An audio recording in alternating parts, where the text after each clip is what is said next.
আর আজকে আমাদের ঈমান কোথায় বলো? আমাদের ঈমান কোথায়? 1000টা টাকার জন্য নিজের পর্দার মেয়েকে বাইরে বার করে দিচ্ছি, লাইন দিতে যা, ভাড়া লিয়ায়, এবার ভাতা লিয়ায়, নাউজুবিল্লাহ ভাতা লিয়ায়। পাঠাচ্ছে না পাঠায়নি? মুসলমানের ঘরে বেটিদের ঘরে বাইরে বার করেছি না করিনি? আরে ইসলামের দুশ্মন তো চাইবে মুসলমানের পর্দাকে তুলে দাও। পর্দা যদি মুসলিম বেটিরা করে, আল্লাহ সাহায্য মুসলিম বেটিরা পাবে। এদেরকে কেউ চরিত্র হরণ করে নষ্ট করতে পারবে না। শুনছেন তো নাকি? হযরতে ইসমাইল আলাইহিস সালামের আম্মাজান হযরতে আম্মাজান হাজেরা ছোট্টবেলা থেকে নিজেকে গোপন করেছিলেন। বাপ ছাড়া কখনো বেগানা পুরুষ তাকে দেখেনি। যখন জালিম বাদশা তিনাকে পার্সোনাল কামরায় নিয়ে গিয়ে জোর করে তিনার ইজ্জত লুণ্ঠন করতে গিয়েছিলেন, শুনেছেন তো? জালিমকে আল্লাহ জমিনের মধ্যে মার্বেলের ঘরেতে পাকা সানেতে পুঁতে দিয়েছিল, তিনবার হয়েছে। লাস্টে আম্মা হাজেরার কাছে ক্ষমা চেয়েছে। জানেন না? জানেন না কেন? আম্মা হাজেরার বেলায় হলো, তোমার ঘরের মেয়ের বেলায় হচ্ছে না কেন? আমার আল্লাহ কি তাহলে আম্মা হাজেরাকে ভালোবাসে, তোমার ঘরের বেটিকে ভালোবাসে না? না, আমার আল্লাহ তখন শক্তিশালী ছিল, এখন দুর্বল হয়ে গেছে। নাউজুবিল্লাহ মিন জালিক। আল্লাহ ক্ষমা চাইছি, বুঝাবার জন্য বললাম। লা হাওলা ওয়ালা কুওয়াতা ইল্লা বিল্লাহ, আল্লাহু সাইয়্যুন কাদির। তিনি কখনো দুর্বল হননি, দুর্বল তিনাকে স্পষ্ট করতে কখনোই পারেন না। জোরে বলুন সুবহানাল্লাহ। কিন্তু আজ আমাদের মা বেটিদের ঘরে বড় প্ল্যানে মেলা দেওয়া হচ্ছে, মুসলিম এলাকায় যাত্রা দেওয়া হচ্ছে, মুসলিম এলাকায় মেলা দেওয়া হচ্ছে, পার্টি থেকে করা হচ্ছে। কেন? যাতে করে মুসলিম মেয়েরা বোরখা পরে হলেও যেন আসে, বোরখা পরে হলেও যেন আসে। এক তো বেপর্দা হয়ে গেলে বেপর্দার শাস্তি পেতিস এবং পাপ জায়গায় যাওয়ার শাস্তি পেতিস, কিন্তু বোরখাকে খারাপ জায়গায় নিয়ে যাওয়ার জন্য, ইসলামকে হারাম জায়গায় জড়ানোর জন্য ওই নারীর ঈমানটাই চলে যাচ্ছে। তাহলে কিভাবে আমাদেরকে বেঈমান বানাচ্ছে বুঝতে পারছেন? কারা বানাচ্ছে? আলেম উলামারা। কথা বলছেন না তো? সমাজে যাদেরকে আমরা তোষামতি করে মাথায় তুলি, তারাই তো আমাদেরকে বেঈমান বানাচ্ছে। আমাদের চাকরি দেয় না তারা, আমাদের রুজি রুটি তারা দেয় না, আমাদের খোঁজ খবর রাখে না, আমরা কিছু বিপদে পড়লে সাথ দেয় না। আমাদের ওয়াকফ বিলের জন্য, মসজিদ মাদ্রাসাকে দখল করার জন্য ও যেমন চুরি করার চেষ্টা করছে, ইনি আবার বলছে দিল্লি চলে যাও, এখানে আন্দোলন নয়। এক্ষেত্রে কোনো বেটা আমাদের সাথ দেয় না। দেবে কি? স্কুল বন্ধ কর, মদের দোকান দে। কেন মদের দোকান দেবে? যাতে করে মুসলিম ঘরের যুবক ছেলেটা 10 বার দূরে থাকলেও 11 বারের মাথায় যেন একবার মদটা খেয়ে নেয়। আর মদটা যখনই খাবে ওর শরীরে হারাম ঢুকে গেল, ওই শরীরের রক্তটা হারাম হবে। হারাম রক্ত যে শরীরে থাকে, ওই শরীর কখনো তোমার ভালো আল্লাহর পাক জান্নাতে এবং দুনিয়ায় আল্লাহ সাহায্য, তার দ্বারা পাপ করা, খুন করা, জুলুম করা সহজ না, সহজ না। একটা নারী একটা মুসলিম ছেলেকে খারাপ করার জন্য উঠে পড়ে লেগেছে। এসব তো ইতিহাসও আপনারা পড়বেন না, এটা নতুন নয়, যুগ যুগ ধরে চলে আসছে। মুসলিমদের ঘরে পাপ রাস্তায় নামাও। কেন? পাপ রাস্তায় না নামলে এরা আল্লাহ সাহায্য পাবে। আর আল্লাহ সাহায্য যদি পায়, বদরে 313 জন যেমন জিতেছে, এরাও জিতবে। জোরে বলুন সুবহানাল্লাহ। আল্লাহ সাহায্য পেয়েছিল হযরতে সালাউদ্দিন আইবি, মোহাম্মদ বিন কাসেম, তারা আল্লাহ সাহায্যে অল্প সংখ্যা নিয়ে বারবার বিজয় লাভ করেছে। জোরে বলুন সুবহানাল্লাহ। আল্লাহ সাহায্য পেয়েছিল হযরতে খালিদ বিন ওলীদ, মাত্র 3000 সৈন্য নিয়ে 2 লক্ষ রোমের বিরুদ্ধে লড়াই করে আল্লাহ তাকে সেখান থেকে বিজয়ের সাথে, সম্মানের সাথে ঘরে ফিরিয়েছে। জোরে বলুন সুবহানাল্লাহ। ভাবতে পারছেন 3000 অপর দিকে 2 লাখ? এটা গল্প নয়, এটা বাস্তব। আমরা তো সবসময় ম্যান দেখি, আমরা নিজেরাই বলি আমরা কি করব, আমরা গুটি কত লোক, আমাদের কি হবে, আমাদের হাতে পুলিশ নেই, আমাদের হাতে এই নেই, আমাদের হাতে অস্ত্র নেই, আমাদের হাতে পয়সা নেই, বলি না বলি না? এসব ইমানের দুর্বলের লক্ষণে কোনো। ইমানদার কখনো পয়সা দেখে না, ইমানদার কখনো পুলিশ প্রশাসন দেখে না।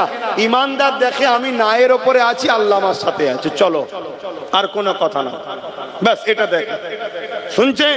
পয়সা থাকলেই যদি কামিয়াবি হতো, বড় বড় সেলিব্রিটি যাদেরকে দুনিয়ায় বলে, খেলোয়াড় জগতে যাও, সিনেমা জগতে যাও, যে কোনো জগতে যাও, যাদের দুনিয়া বড় বড় সেলিব্রিটি বলে, তাদের একটা ছেলে দেখাতে পারবে তাদের মতো উপযুক্ত হতে পেরেছে? তাহলে পয়সা সমাধান নয়, সমাধান হলো তোমার আল্লাহর উপরে অগাধ ভরসা রাখতে হবে, ঈমান রাখতে হবে। অন্য কোন ধর্মের জাতি সে কিসের উপরে ভরসা করছো, তোমাকে আমাকে ডিপেন্ড করলে হবে না। তো ভাইরা আমার, সর্বক্ষেত্রে রসুলকে মডেল বানাতে হবে, তবেই কামিয়াবি, তবেই কামিয়াবি। হযরতে বেলাল হুজুরের উপরে কি অত্যাচার হয়েছে, কিন্তু তিনাকে আল্লাহ রসুলের থেকে সরাতে পারেনি। আজ আমরা মুসলমান, সামান্য পয়সাতে আমরা বিক্রি হয়ে যাচ্ছি। মাফ করবেন, ব্যক্তিগত কাউকে আঘাত দিচ্ছি না, আমাদের সমাজের আলেম উলামা, মুফতি, ইমাম থেকে শুরু করে আজকে আমরা জালিম হুকুমতের কাছে বিক্রি হয়ে গেছি। এত বড় একটা গণতন্ত্র বিরোধী, সংবিধান বিরোধী কথা বললো যে বাংলায় আন্দোলন নয়, দিল্লি চলে যাও।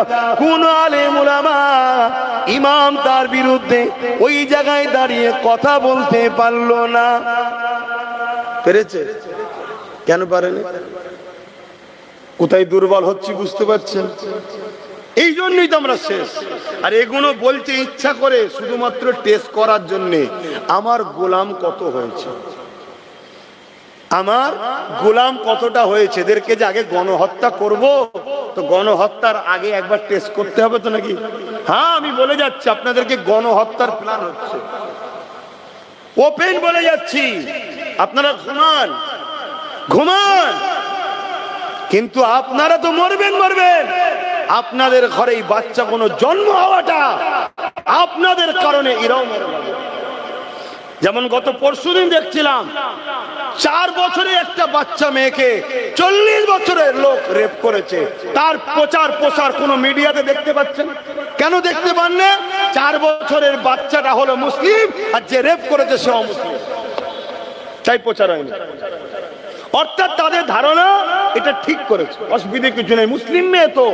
তার মানে কি ইসলামকে কতটা ঘৃণা করে দেখুন, এরা কতটা জাহিলিয়াতের দিকে চলে গেছে, যে একটা 4 বছরের বাচ্চা মেয়ের মধ্যে ও ধর্ম দেখছে। যেমন 7 বছরের কাশ্মীরের আসিফা 13 দিন ধরে মন্দিরের মধ্যে রেপ হলো। যারা রেপ করলো, পরবর্তীতে বিজেপির লোকেরা, কেন্দ্রের লোক যারা, তারা কি হচ্ছে, তাকে ফুলের মালা দিয়ে সংবর্ধনা দিচ্ছে। তার মানে কি, তুই 7 বছরের মেয়েকে রেপ করেছিস, ঠিক করেছিস, কেন মুসলমান? আর তাদের পিছনে আমার কম ছুটে বেড়ায়, তাদেরকে আমার কম সাপোর্ট করে, তাদেরকে নিয়ে আমার কম মাথায় তুলে হই হই করে। তাহলে এ জাতি ধ্বংস হবে না তো হবে কারা বাপ? এদের মসজিদ ভাঙবে না তো কাদের ভাঙবে বাপ? আমার অজে কি অসুবিধা হচ্ছে? যদি অসুবিধে না হয় তাহলে এইভাবে আর থেকো না, এরকম হও, এক মুঠো হও। আর এক মুঠো হবে, নেতৃত্ব তার মানবে যে তোমাকে রসুলের সঙ্গে জুড়তে চাইবে। যে রসুলের সঙ্গে জুড়তে চাই না, তার নেতৃত্ব তুমি মেনো না। এবং এটাও শুনে রেখে দাও, রসুল পাক সাল্লাল্লাহু আলাইহি ওয়াসাল্লাম বলেছেন, তোমরা কুরাইশের নেতৃত্ব মানবে। কার? কুরাইশের। এটাও শুনে রাখো। দাড়িওয়ালা টুপিওয়ালার অভাব নেই বাপ, মুফতি মৌলানার অভাব নেই, বক্তার অভাব নেই, কিন্তু মনে রাখবেন এজিদের দিকে 13,000 মুফতি মৌলানা আলেম ছিল। মাথায় ঢুকছে? এজিদের দিকে ছিল, আর ইমাম পাক মাত্র 72 জন ছিল। বেশি হওয়া মানেই যে হক হবে এমনটা নয়, হকের মাপকাঠি বেশি নয়, হকের মাপকাঠি দাড়ি টুপি, জুব্বা টুপি, দাড়ি হয় এগুলো নয়, এগুলো পরের সিমটম। প্রথম সিমটম হলো কি, ওর দিলে হুজুরের মহব্বত আদব আছে কি দেখ। শুনছেন তো? যদি হুজুরের মহব্বত আদব থাকে, তার পিছনে শক্ত হয়ে দাঁড়াও। কেউ যদি তোমাকে সাহায্য না করে, সাহায্য করবে জিনার সাহায্য ছাড়া আমরা জিততে পারি না, কখনো কামিয়াবি হতে পারি না। আমরা তো নিজেরাই বলি আল্লাহর রহমত ছাড়া কামিয়াবি নাই, বলি না বলি না? তা আল্লাহর রহমতটা কি? সূরা আম্বিয়ার মধ্যে আল্লাহ বলছেন ওয়ামা আরসালনাকা ইল্লা রাহমাতাল লিল আলামিন, আমার রহমত মুহাম্মদ সাল্লাল্লাহু আলাইহি ওয়াসাল্লাম, জোরে বলুন সুবহানাল্লাহ, তামাম আলমের জন্য যিনাকে রহমত করে পাঠিয়েছে। তাহলে রসুল ছাড়া বিজয় আছে? তাই তো বিজয় নেই আমাদের, তাই তো মার খাচ্ছি। আমাদের যুব সমাজের দিলে নবী কই? আমাদের যুবকরা জানে ওদের লিডারটা কে? ওরা সামান্য একটু কারো ক্ষমতা দেখলে তার পিছনে ছোটে, যে ক্ষমতার সঙ্গে একটু গা ভিসিয়ে চলতে হয়। তো ক্ষমতার সঙ্গে যদি গা ভেসিয়ে চলতে হয় তো মোহাম্মদ রসুলের ক্ষমতা জানো? মোহাম্মদ রসুলের ক্ষমতা কি? মোহাম্মদ রসুলের ইশারায় চাঁদটাও দুটুকরো হয়েছে, জোরে বলুন সুবহানাল্লাহ। মোহাম্মদ রসুলের ক্ষমতা কি? মোহাম্মদ রসুলের ইশারাতে সূর্য পর্যন্ত দুপারা ফিরে এসেছে। আপনি বলবেন সেদিন ছিল এখনো নেই, না বন্ধু, মোহাম্মদ রসুলের ক্ষমতাটা কি শোনো। তার একটা জুতোর পায়ে, তিনার জুতোর পায়ের ধুলোরও উপযুক্ত আব্বাস সিদ্দিকী নয়, কিন্তু মোহাম্মদ রসুলের পক্ষে থাকার জন্য যখন ব্রিগেডে উঠছিলাম, যে ইতিহাস লোক দেখেছিল, আজ পর্যন্ত ইতিহাস ব্রিগেডের কখনো কেউ দেখেনি। এটা মোহাম্মদ রসুলের ক্ষমতা, জোরে বলুন সুবহানাল্লাহ, আরো জোরে বলুন সুবহানাল্লাহ।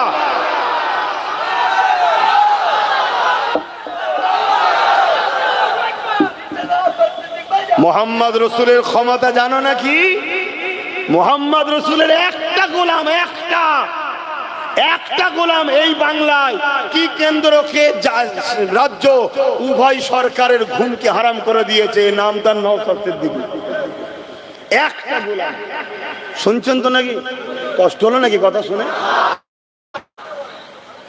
আরে বাস্তব কথাটা শোনো। তুমি কার জন্য ছুটছো? তুমি কোন মুসলমানকে কম্পেয়ার করছো? হ্যাঁ, হজ হাউসের মধ্যে মদের বোতল পাওয়া যাচ্ছে, যেখানে মদ থাকে সেখানে নারী জাইনের কি মানে আছে? সেখানে তুমি এহরাম বেঁধে হজ করতে যাচ্ছ? তাহলে তোমার হজটাকে, এত পবিত্রতা জিনিসটাকে রাজ্য সরকার কিভাবে তুচ্ছ করছে বুঝতে পারছো না? কথা মাথায় ঢুকছে? আমার কথায় আপনারা বেজার হচ্ছেন কেন? আমার মুসলমানের মধ্যে কিছু মুসলমান আছে কেন্দ্র সরকারের বিরুদ্ধে বলো, রাজ্যের বিরুদ্ধে বলা, তার মানে কি ও মূলত কেন্দ্র সরকারের বিরোধী, রাজ্য সরকারের দালাল। আর আমরা বলবো অন্যায়ের বিরুদ্ধে, সে কেন্দ্র হোক আর রাজ্য হোক আর আমেরিকা হোক আর প্যালেস্টাইন কি বলে ইসরায়েল হোক, অন্যায় যে করবে সে যদি আমার মায়ের পেটের ভাই নওশাদও যদি অন্যায় করে, তার বিরুদ্ধে আব্বাসকে বলতে হবে, তবেই আব্বাস মোহাম্মদ রসুলের গোলাম হবে। যে আমার ভাই হয়, ও অন্যায় করছে, করুক যে যাচ্ছে না, অন্যায় অন্যায়। শুনছেন না শোনেন না? তো ভাইরা আমার, এখনো সময় আছে, আমি আবার বলছি এখনো সময় আছে, পরিবর্তন হন, এখন অ্যাক্টিভ হন, একটাই কথা বলুন, আমরা কারো পক্ষে নয়, কারো বিরুদ্ধে নয়, যে আমাদের ভাগিদারি দেবে আমরা তার সাথে আছি। ভাগিদারি ভাড়া নয়, ভাতা নয়, দালালি নয়, পাওনার হিস্সা। শুনছেন তো নাকি? আমার কথায় কষ্ট পেয়েছেন? এই মসজিদকে যদি বাঁচাতে চান, এই মাদ্রাসাকে যদি বাঁচাতে চান, কবরস্থানকে যদি বাঁচাতে চান, আল্লাহ দ্বীনকে যদি মাথা তুলে পালন করতে চান, যারা বাধা হয়ে দাঁড়িয়েছে মসজিদের বিরুদ্ধে, মাদ্রাসার বিরুদ্ধে, কবরস্থানের বিরুদ্ধে, আল্লাহ দ্বীনের বিরুদ্ধে, এ যুবকেরা 10 দিন 12 দিন ধরে রাস্তা আটকে বিভিন্ন ধর্মের মানুষেরা ধর্মীয় কাজ করছে। হ্যাঁ, দেশ সবাই করবে, তার বেলায় কোনো আপত্তি নাই। 5 মিনিটের নামাজের জন্য রাস্তার উপরে দাঁড়ালে যারা ফাইন করবে বলছে, এই ক্ষমতা তারা কোথা থেকে পেল? জলসা করতে গেলে বলছে পারমিশন দেবো না, জলসা করতে দেব না, দিনের আলোচনা করতে দেব না। এই প্রশাসন এই কথাটা বলছে, এই ক্ষমতাটা পেল কোথা থেকে? তোমাকে আমাকে ভাবতে হবে, এই পাওয়ারটার নাম হলো রাজ পাওয়ার, তাদের কাছে রাজ পাওয়ার আছে, এই ক্ষমতা দিয়ে আমার মসজিদের বিরুদ্ধে আইন করেছে, রাজ পাওয়ার আছে কবরস্থানের বিরুদ্ধে আইন করেছে, রাজ পাওয়ার আছে, তাই তারা এমন করে মাদ্রাসাকে মিটাতে চাইছে। আজকে সুপ্রিম কোর্টে কেস চলছে, তাই তো নাকি? আবার এই কেস নিয়েও কত নাটক হচ্ছে জানেন? আমি হাসবো না কাঁদবো?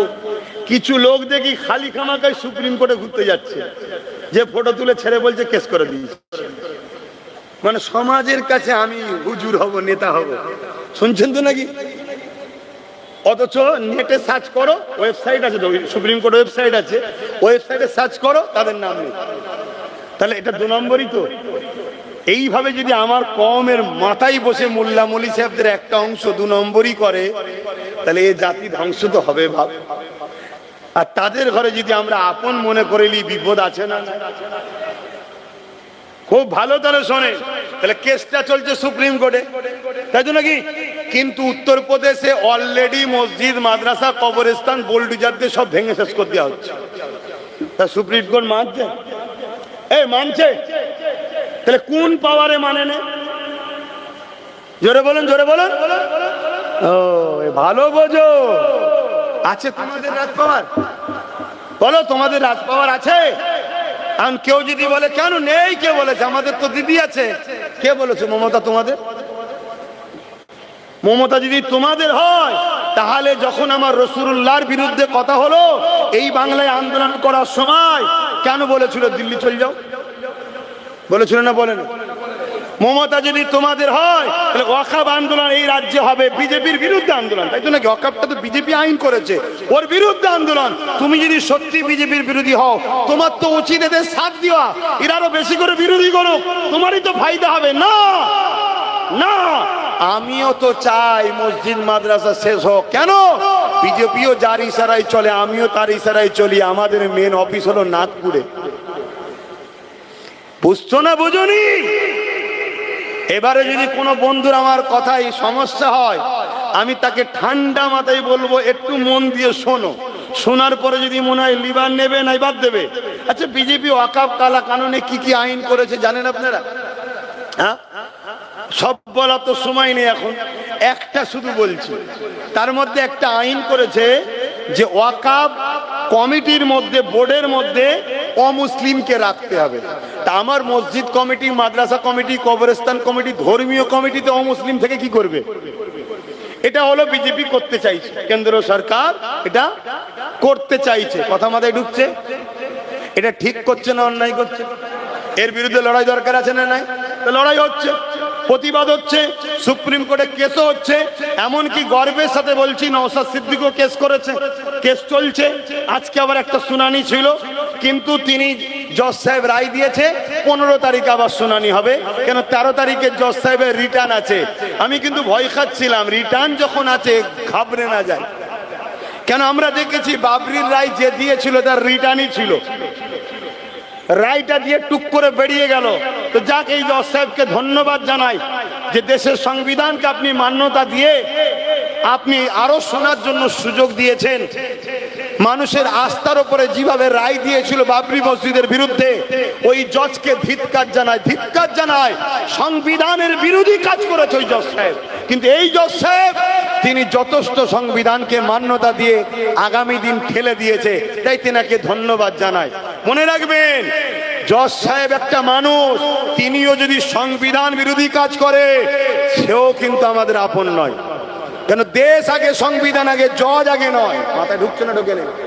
আমাদের মধ্যে একটা প্রচলন আছে, কোর্ট যখন বলে দিয়েছে আর বলা যাবে না, এটা ভুল কথা। সংবিধান বিরোধী যদি রায় হয় মানা যাবে না। সংবিধানের পক্ষে হলে আব্বাসের ঘাড়কে মানতে হবে। শুনছেন না? তো সুপ্রিম কোর্ট রায় দিয়েছে 15 তারিখে আবার শুনানি হবে। শুনছেন তো? তো আমরা অপেক্ষায় থাকবো। আন্দোলন বন্ধ করে ঘুমাবো তো নাকি? ঘুমাবেন না কেন? অনেকে তো আন্দোলন বন্ধ করে দিয়েছে। কেন? দিদি বলে দিয়েছে আমি তো বাংলায় করতে দেবো না, কেন আন্দোলন করছিস, তাই বন্ধ করে দিয়েছে, দিয়ে সব ঘুমোচ্ছে। হ্যাঁ, ঘুমলে হবে, আন্দোলন বাড়াতে হবে। আর আহলে সুন্নাত ওয়াল জামাতের ছেলেরা আন্দোলন করতে যাচ্ছে, প্রশাসন গাড়ি ভর্তি লোক নিয়েছে, বন্ধ করে দিচ্ছে। কেন?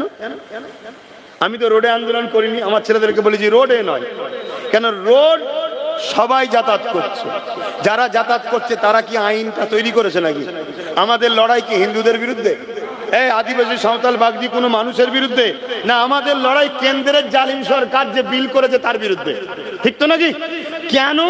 সে বিলটা করেছে এক ধর্মের বিরুদ্ধে, দ্বিতীয় হলো সংবিধান বিরোধী আইন তৈরি করেছে। অতএব আমার দেশের সংবিধানকে যে মানবে না, সে দেশের মাথায় বসে আছে, তো কি হয়েছে? তার বিরুদ্ধে আমরা বিরোধী করব, ঠিক না বেটি?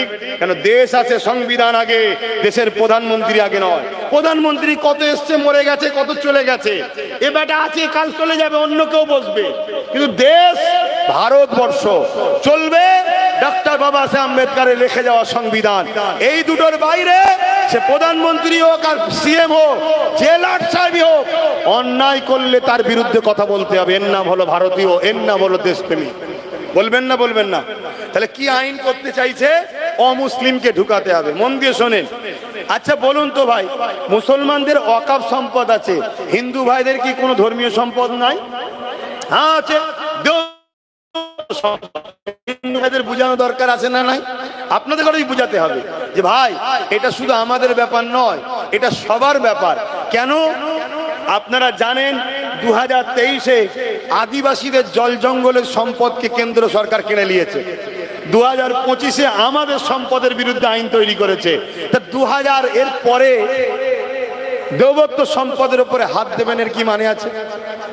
অতএব আসুন আমরা সবাই এক হয়ে আন্দোলন করি, এটা সর্বধর্মের মানুষকে বুঝাতে হবে। এবং এই আইনটা সংবিধানের বিরুদ্ধে। কেন? আইনে আছে যে ধর্মের মানুষ সে ধর্মের সম্পদের কমিটির রক্ষণাবেক্ষণ তারা হবে, এটা হচ্ছে আইন। তাই হিন্দু ভাইদের দেবত্ব সম্পত্তির যে কমিটি আছে তার মধ্যে লেখা আছে অহিন্দু থাকতে পারবে না। ভুল লিখেছে না ঠিক লিখেছে? ঠিকই লিখেছে। তার ধর্মের ব্যাপারে মুসলমান ঢুকে কি করবে? সেখানে সেখানে মন্দিরের ব্যাপার রয়েছে, তার ধর্মীয় কালচারের ব্যাপার রয়েছে, আমরা কি বুঝি? তার ধর্মীয় জিনিস সে থাকবে। তাহলে তাদের কমিটিতে লেখা আছে অহিন্দু থাকতে পারবে না, শুধু হিন্দু যাবে সে থাকবে। ঠিক তেমন খ্রিস্টানদের সম্পদ আছে, খ্রিস্টানদেরও লেখা আছে খ্রিস্টান ছাড়া অন্য ধর্মের লোক থাকতে পারবে না। প্রত্যেকের এরকম সিস্টেম আছে। ঠিক তেমনই মুসলমানদেরও লেখা আছে মুসলমান ছাড়া অমুসলিম ওয়াকফ বোর্ডে ঢুকতে, জোরে বলো, পারবে না। এই আইনটাকে বাদ দিয়ে, সংবিধানের এই ধারাটাকে বাদ দিয়ে জোর করে গায়ের জোর সংখ্যাগরিষ্ঠতা দেখিয়ে বিজেপি আইন তৈরি করছে কি ওর মধ্যে অমুসলিম ঢুকবে ওয়াকফের মধ্যে, বাকি সব ধর্মের যা আছে থাকবে, শুধু মুসলমানদেরটাই ঢুকবে। কথা বুঝছেন তো নাকি? এটা অন্যায় করছে না করে নেই? একটু সাড়া দেবেন তাড়াতাড়ি। অন্যায় করছে, তাহলে এই অন্যায়ের বিরুদ্ধে কেস চলছে। সুপ্রিম কোর্টের জজ সাহেব যথাযথ প্রশ্ন করেছে কি, তোমরা আজকে ওয়াকফে অমুসলিম ঢুকাচ্ছ, তাহলে অন্য সম্পদে মুসলমান ঢুকাবে তো? সুপ্রিম কোর্ট জিজ্ঞেস করেছে। চর খেয়েছে আইনের, চর খেয়েছে কেন্দ্র সরকার, আইনের চর খেয়ে মুখ ভুতা করে পালিয়ে গেছে। কথা বুঝে আসছে তো? সেই জায়গাতে এটা অন্যায়, এর জন্য আন্দোলন আরো অনেক ভয়ানক ভয়ানক করেছে।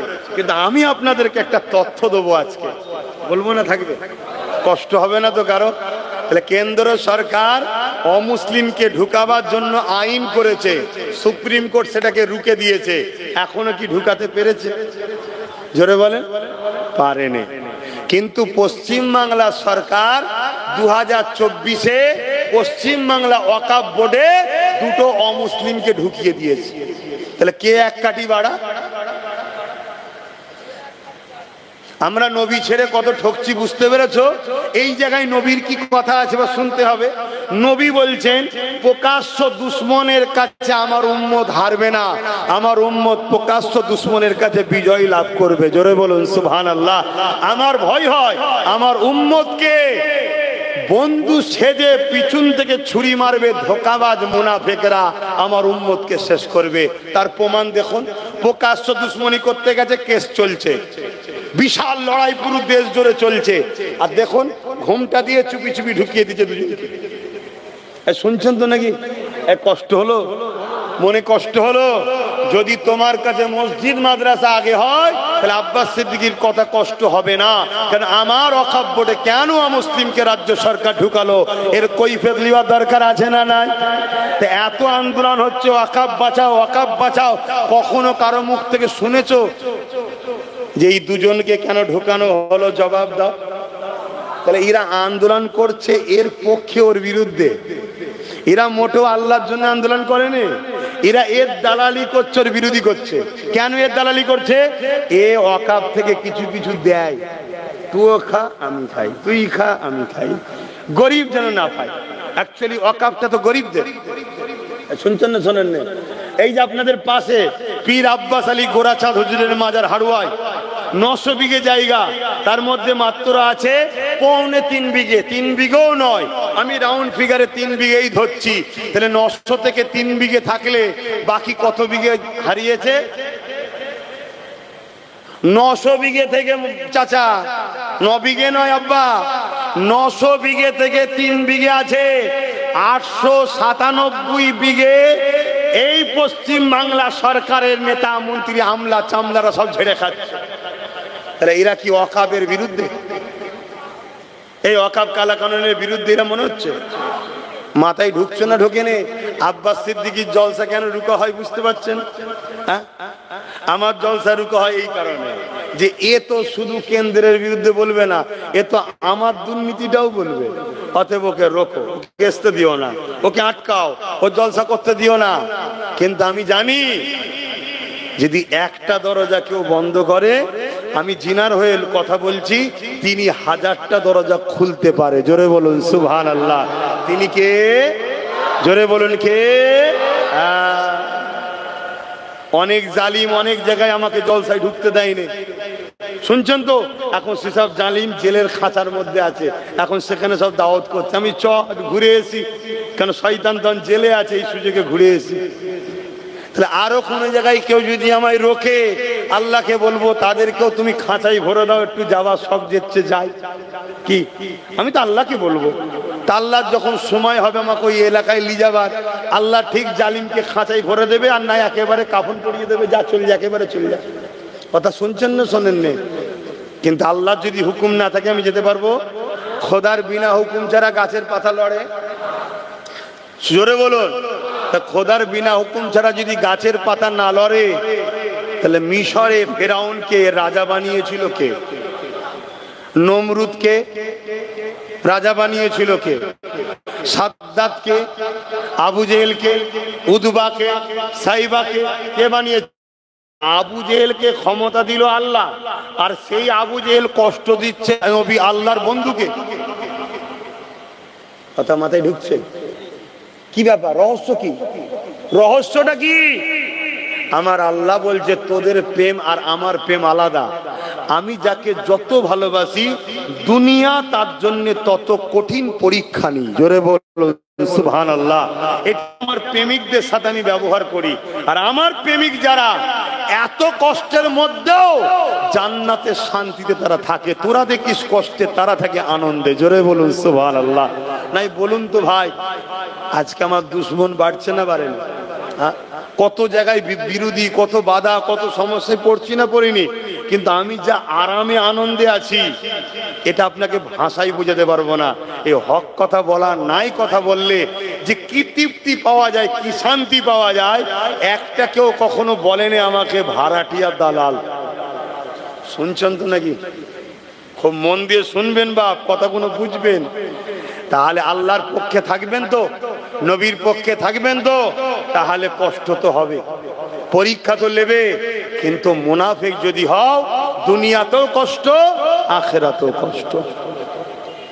বাপেরা, নজওয়ানেরা, তরুণেরা, আল্লাহ নবী, নবী, দয়া নবী উপরে অনেক জুলুম অত্যাচার হয়েছে, এত কষ্ট আমার নবী পাক পেয়েছে, কোন নবীর ওই কষ্ট পাইনি।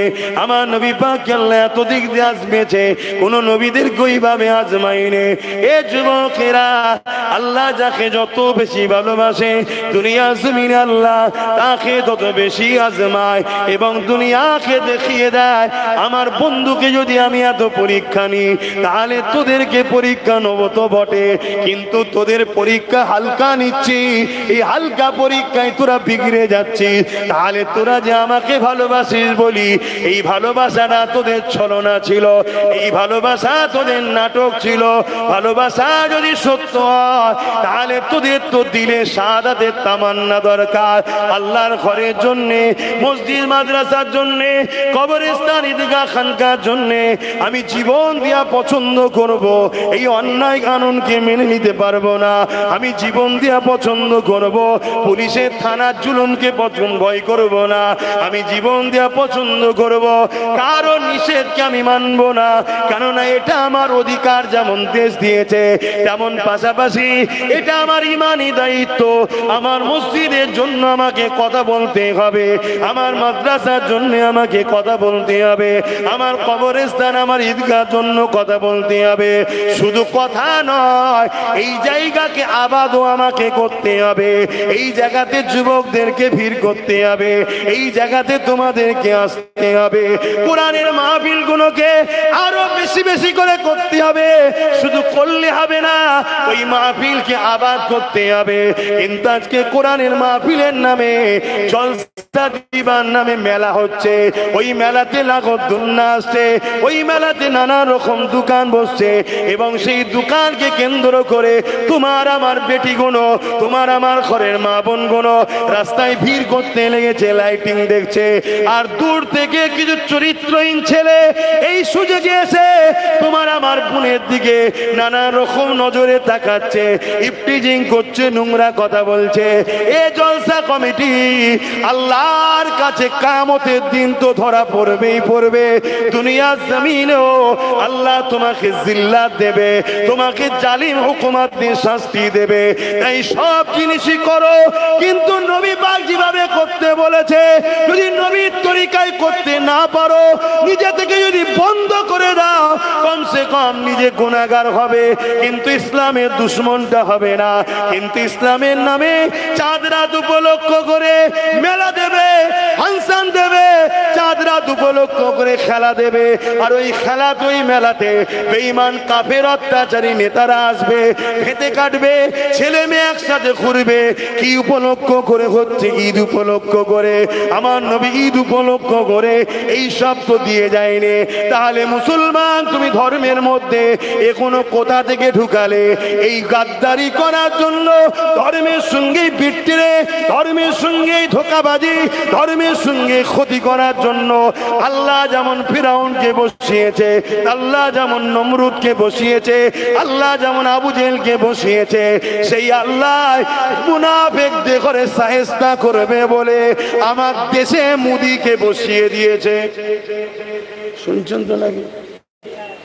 আমার ওয়াজ একটু উল্টো হচ্ছে নাকি? কি গো ইমাম সাহেব ভাইয়েরা, ওয়াজ উল্টো হচ্ছে? আবার ইমামরা তো হ্যাঁও বলতে পারবে না। কেউ যদি ওইখান থেকে দেখে নেয়, কালকে এসে বলবো তেল হয়েছে না। তাহলে কত বড় মুনাফিক মুসলমান, ও কত বড় গাদ্দার যে ইমামের উপরে কথা বলে, ও হারামখোর, কত বড় হারামখোর যে ইমামের উপরে কথা বলে। তুই যত বড়ই লাশে হোস না কেন, আমার খোদার ঘরের যে কর্মচারী, ইমামের উপরে কথা বলার ক্ষমতা আমার দেশের প্রধানমন্ত্রীর নাই। হতে পারে দেশের প্রধানমন্ত্রী, কিন্তু ইমাম হলো আমার খোদার ঘরের দায়িত্ব আছে, এর ক্ষমতা আরো বেশি, এর সম্মান বেশি আমাদের কাছে, ঠিক না বেটি?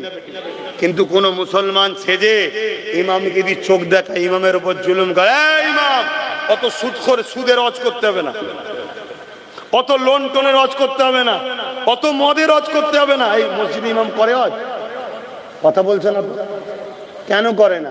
আরে কিছু কিছু জায়গায় হয়, যাদের কলজে আছে, অনেক ইমামের কলজে একটা, অনেক ইমামের আবার 10-12টা কলজে আছে, তুমি দেখতে পারো নি। তবে মানুষের তো কলজে একটাই হয়, সাইজটা বড় রে বাবা। দেখেছেন না অনেক গরুর কলজে কানা হয়, আর দেখেছেন না দেখেন না, আর অনেকগুলো টাটকা একদম ভালো থাকে। কানাটাকে ফেলে দিতে হয়, ভালোটাকে খুন শরীরে তৈরি হয়। খান তো নাকি মাঝে মাঝে? কিছু বাদ দিয়ে দেবে, গরু তো বাদ দেবে না। মুসলমানের মাথায় যেন ঢুকেছে গোশ খেলে ইমান পাকা হয়। কে বলেছে সব কথা? হ্যাঁ, আমরা মুহাম্মদ রসুলের উম্মত। হ্যাঁ, আল্লাহ হালাল করেছেন, খাবেন, আমি ওর বিরুদ্ধে নাই, কিন্তু আজকাল যে আমাদের শরীরের টেম্পার, এই শরীরে কিন্তু ওই প্রোটিন হজম করার ক্ষমতা নাই। তাই কখনো সখনো হালকা ফুলকা খেলেন। আবার আমাদের যা রান্না করে মুসলমানরা, তরকারির উপরে 1 ইঞ্চি সুরো, মানে তেল, শুনছেন তো? বলে হুজুর আবার খাওয়ার পিছনে চলে গেল। না, খাওয়াটা বাদ দিলাম, যা খাওয়াটা বাদ দিয়ে দিলাম। লেন, এই তোদের 3 জনের কি হয়েছে রে? কি সমস্যা হয়েছে? দেখেছি তাও পালাচ্ছে কেমন, দেখেছিস? ওদের 3 জনের কি একসাথে কিছু চাপ লেগেছে নাকি? কি সমস্যা হলো 3 জনের? আমার অজে কষ্ট হলো। তাহলে একসাথে 3 জন মিলে কোথায় যাচ্ছে? না বুদ্ধির গোড়ায় ধোঁ দিতে যাচ্ছে?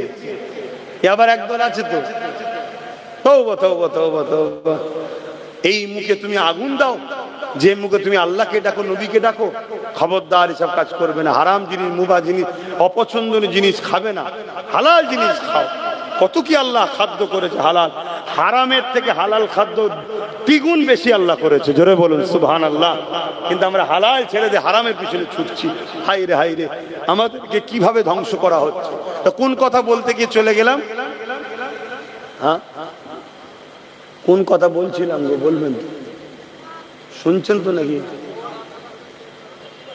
খাবার কথাটা শেষ হয়েছে। খাবার কথা এলাম কেন? খিদে লেগেছে তাই। বাপেরা, নওজোয়ানেরা আবার বলে যায়, আল্লাহ বাজালি হুকুমাতকে বসাই 2 কারণে। এক হলো মুমিনদের ঈমানের পরীক্ষার জন্য, আর মুনাফিকদেরকে তাদের পাওনা বুঝিয়ে দিবার জন্য। আমরা দেখেছি কামের সাথে কাঁচা আম মিশে থাকার জন্য কখনো কখনো ঝড় এলে কাঁচা আমও 1-2 পড়ে না। আল্লাহ নবী জানিয়ে দিলেন 2 শ্রেণীর লোক মার খাবে। 1 শ্রেণীর মানুষ হলো অন্যায় করার জন্য মার খাবে, আর 1 শ্রেণীর লোক মার খাবে কারা? যারা অন্যায় করেনি কিন্তু অন্যায়ের বিরোধী করেনি, তার জন্য শাস্তি হবে। তাই হযরত লূত আলাইহিস সালামকে আল্লাহ বলেছিলেন, ও হযরত নবী লূত আলাইহিস সালাম, আমি আল্লাহ 80,000 লোককে মারবো, তার মধ্যে থেকে 40,000 ভালো, 40,000 খারাপ। একটা মহামারী দিয়ে আল্লাহ পাক মারবে 80,000 লোক, তার মধ্যে 40,000 ভালো, 40,000 খারাপ।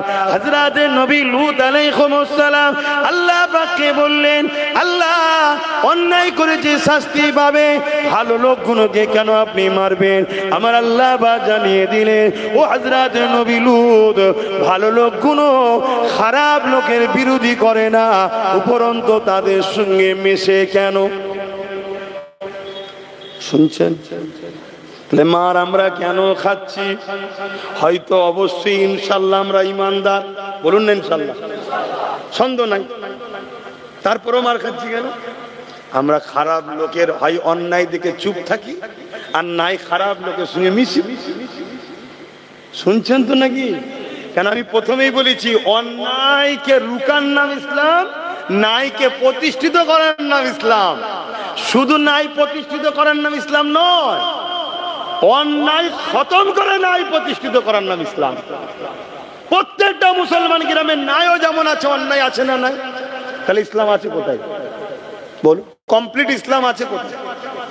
প্রত্যেকটা মুসলিম গ্রামে এতিমের মাল ছেড়ে খাওয়া হয়, বিধবার উপরে জুলুম হয়, গরিবকে আত্মসাৎ করা হয়, অসহায়ের উপর অত্যাচার করা হয়।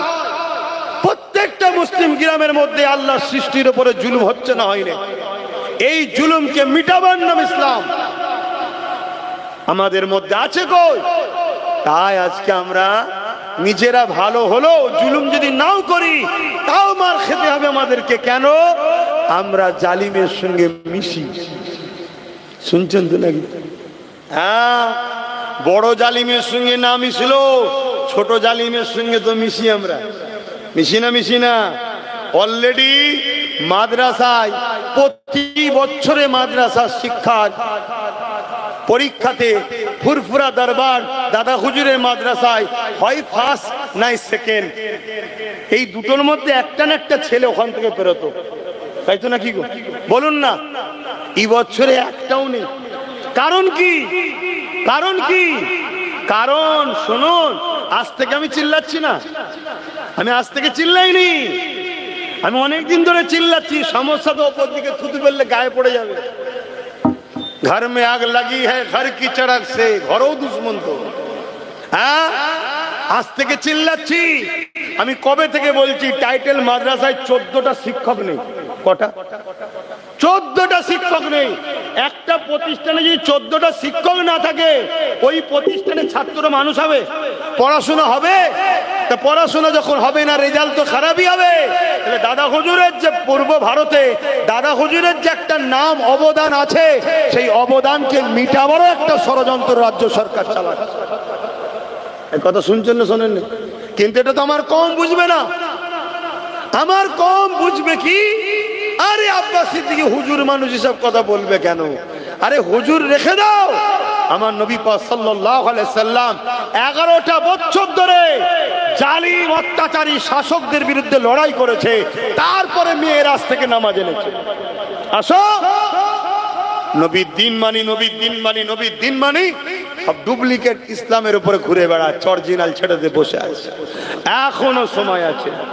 অন্যায়ের প্রতিরোধ করো, ন্যায়কে প্রতিষ্ঠিত করো, তাহলে দেখবে আল্লাহর পক্ষ থেকে তোমার উপরে সাহায্য আসবে।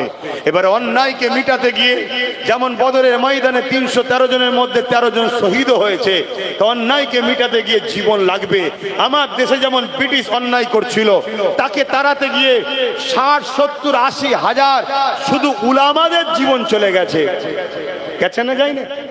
অন্যায়কে মিটাতে গেলে জীবন যাবে, তাতে যার আল্লাহ নসিবে রাখবে তার জীবন যাবে। কিন্তু তা বলে অন্যায়ের সঙ্গে আপোষ করার নাম, জোরে বলুন, ইসলাম নয়। বাপেরা আসুন, আবার ফিরে আসুন, আল্লাহকে ভয় করে, দ্বিতীয় কাউকে ভয় করবেন না, দুনিয়ার লোভ লালসায় পড়ে যাবেন না।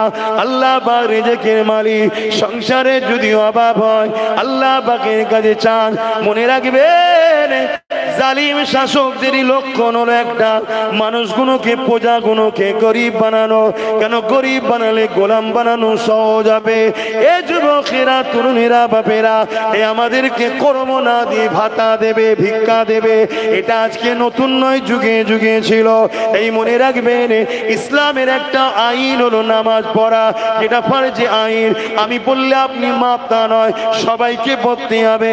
ঠিক সমান ইসলামের আইন হলো মা বোনেদেরকে পর্দা করা। এই প্রতিটা মা বোনকে পর্দা করার জন্য বলে যাচ্ছি, আপনাদের ঘরও বলতে হবে। বিশেষ করে বাপ জানেদের বলে যায়, আপনি নামাজ পড়ে, রোজা রেখেছেন, আপনি হজ করেছেন, যাকাত দিয়েছেন, কিয়ামতের দিন আল্লাহ আপনাকে উঠাবে।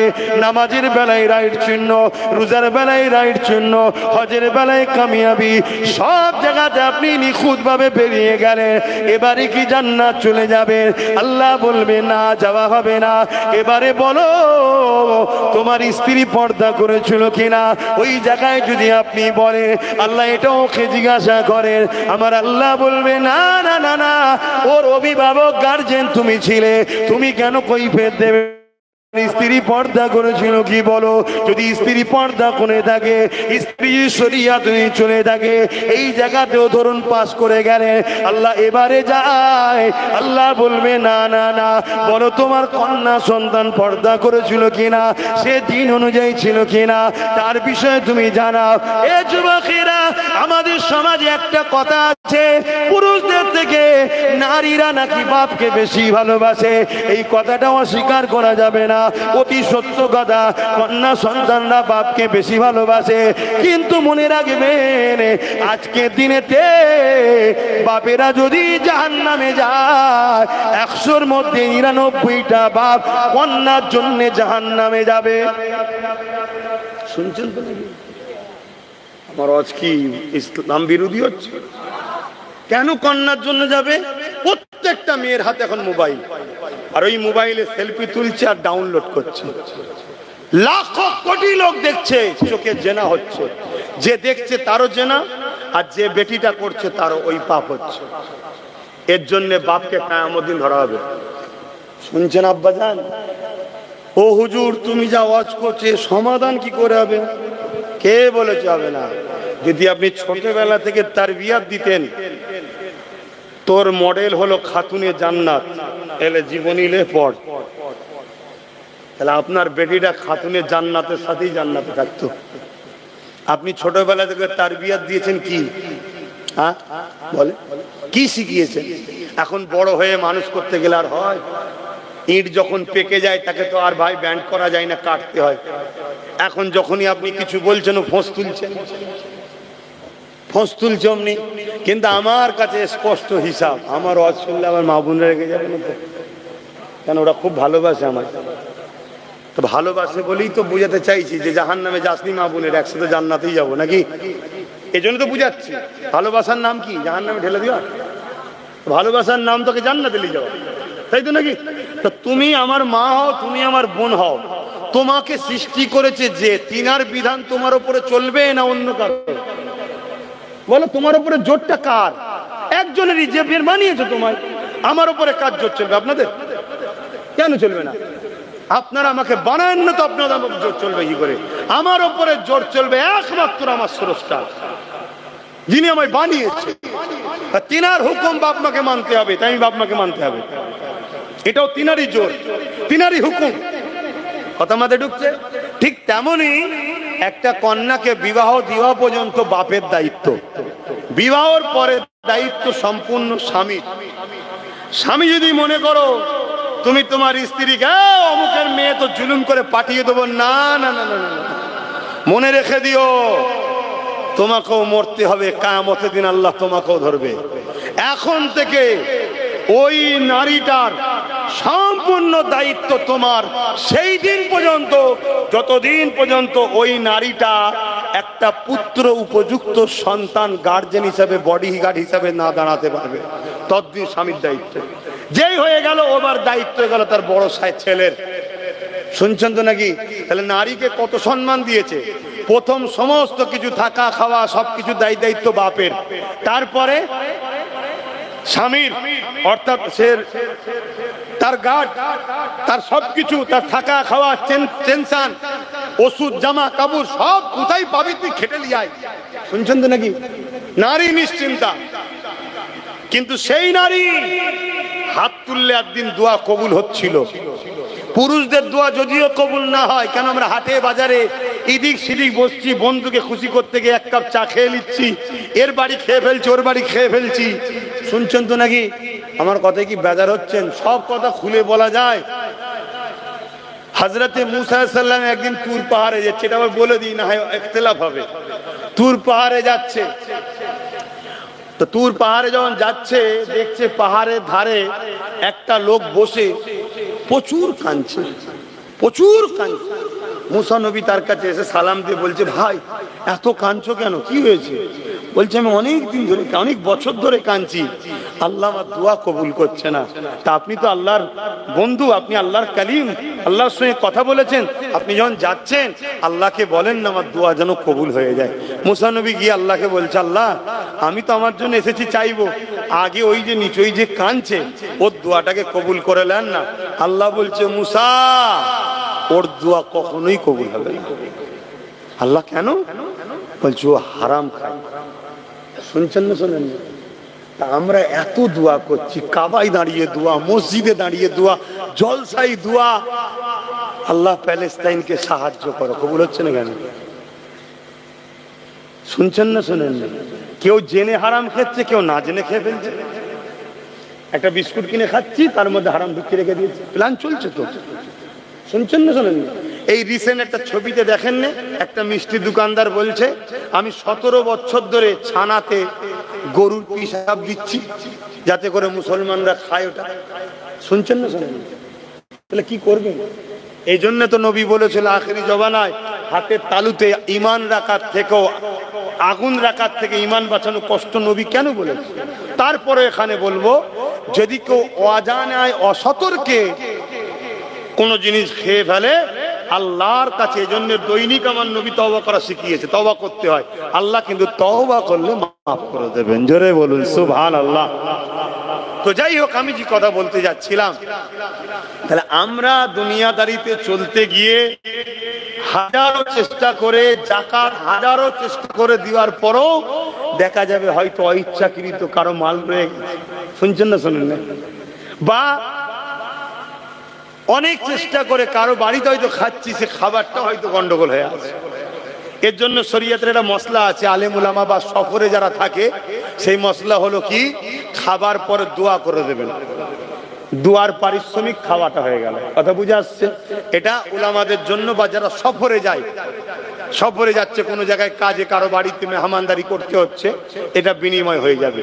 তো আমি যে কথা বলছিলাম সেটা হলো এটাই, কিন্তু আমার মা বোনগুলোর হাত কবুল হচ্ছিল কেন? মা বোনগুলো স্বামী যদি ভুল ইনকাম করেও খাওয়ায়, মা বোনেদেরকে আল্লাহ কিন্তু ধরবে না।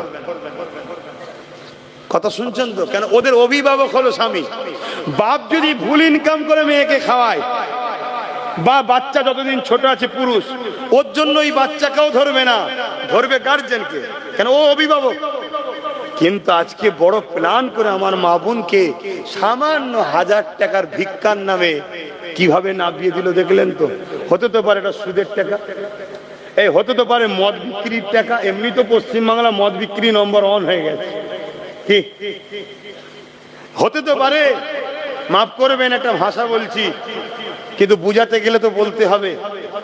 হতে তো পারে এই টাকাটা ওই পতিতালয়ের মেয়েদের দেহ বিক্রি করা টাকা, যেখানে লাইসেন্স দিয়ে রেখেছে সরকার। জানেন তো নাকি? কথা বলছে না তো? আমার কি ভুল হয়ে গেল নাকি? আমি তো জানিনি বাপ, আর কিভাবে ওয়াজ করলে আপনারা খুশি হবেন। আমি তো আপনাদের খুশি করার জন্য এসিনি। আমি তো, যিনি আমাকে এখানে নিয়ে এসে বসিয়েছেন, কে? আমার মুখ দিয়ে কথা বার করছে কে? অনেক সুন্দর চেহারা আছে, কানও শুনতে পায় না, মুখও বলতে পারে না, আছে না? নাই। মুখ থাকলেই যে কথা বলবে এমনটা ব্যাপার নয়, আর আজ বলছি কালকেও যে বলতে পারবে এমনটা ব্যাপার নেই, খুনিও বন্ধ করে দিতে পারে। তা যিনি আমার কথা চালাচ্ছেন, যিনি আমায় বলাচ্ছেন, তা আমাকে তো বলতে হবে তেনার জন্য, নাকি গো? এতে যদি আপনারা কেউ কষ্ট পান, আমার কিছু করার আছে? ওই একটু গাল দিয়ে নেবেন, একটু গাল দিয়ে রাগ মিটিয়ে নেবেন। সেদিন কলকাতায় একটা মিটিং হলো, দেখলেন না? ওয়াকফের বিরুদ্ধে। হ্যাঁ, দেখেছেন? একটা মিটিং হলো, সেই মিটিং এ একজন দাড়িওয়ালা, এরকম দাড়ি, মাথায় টুপি দিয়ে আমার বাপ তুলে গাল দিচ্ছে, মা তুলে। দেখেছেন তো নাকি? হায় হায়, এরা আবার বলছে এক হতে হবে। হ্যাঁ, এক হতে হবে, আমিও বলছি, কিন্তু মুনাফিকের সাথে নয়, মোমেনের সাথে। আর মোমেন চিনার নমুনা কি? প্রথমে বলেছি, বলো জোরে বলো। হ্যাঁ, যার রসুলের দিকে আদব ও প্রেম আছে, সে যে কোনো সিলসিলা হতে পারে, দেওবন্দি হয়েছে, তাবলীগ হয়েছে, ফুরফুরাওয়ালা হয়েছে, বেরেলি, আরে কারো কোনো জায়গায় উস্তাদ আছে, পড়াশোনা করছে। যদি তোমার সঙ্গে আমার জুজিয়াত মসলার লড়াই থাকতে পারে, আমাদের সঙ্গে অনেক সিলসিলার জুজিয়াত মসলার লড়াই আছে। আজানটা মসজিদের বাইরে দেবে না ভেতরে দেবে, ফাতিহা খাবার সামনে নিয়ে করবে না হাড়ি তো ওখানে থাকবে এখানে করবে, এরকম জুজিয়াত কিছু লড়াই আমাদের মধ্যে আছে। এই লড়াইটা বড় লড়াই নয়, কিন্তু আকীদার লড়াই হলো হুজুরকে নিয়ে। যাদের হুজুরের বেলায় আকীদা নেই তাদের সঙ্গে মিশা হারাম, চলবে না, তারা মুসলমানই নয়। শুনছেন তো নাকি? জুজিয়াত মাসলা লড়াই হয়েছে, ও তুমি তোমার শায়েখকে মানগে যাও, তুমি তোমার আমিরকে মানগে যাও, তুমি তোমার পীরকে মানগে যাও, আমি জবানার মুজাদ্দেদকে মানি। কিন্তু মসজিদ এখন আমাদের সবার, মাদ্রাসা সবার। আসো আমরা সংগঠিত হই, একতা হওয়ার দরকার আছে না? নাই। কিন্তু কাদের সাথে? যাদের আকীদা নবী মরে গেছে তার সাথে একতা হবে। যাদের আকীদা কিয়ামতের দিন নবীও ভাল ভাল করে চেয়ে থাকবে, তাদের সঙ্গে একতা হবে। তাহলে আল্লাহ সাহায্য পাবেন? আল্লাহ তো মেরে ফেলবে আরো। হ্যাঁ, একতা হব। হ্যাঁ, জুজিয়াত মাসলা আমি দাঁড়িয়ে সালাম দিই, কেউ বসে দেয়, দাঁড়ানোটা কি ফরজ, ওয়াজিব, সুন্নতে মুআক্কাদা না? এটা প্রেমের ব্যাপার। আমার ভালো লাগে দিই, ওর ভালো লাগে না বসে দেয়। এ নিয়ে তো আমাদের ঝগড়া করা উচিত নয়।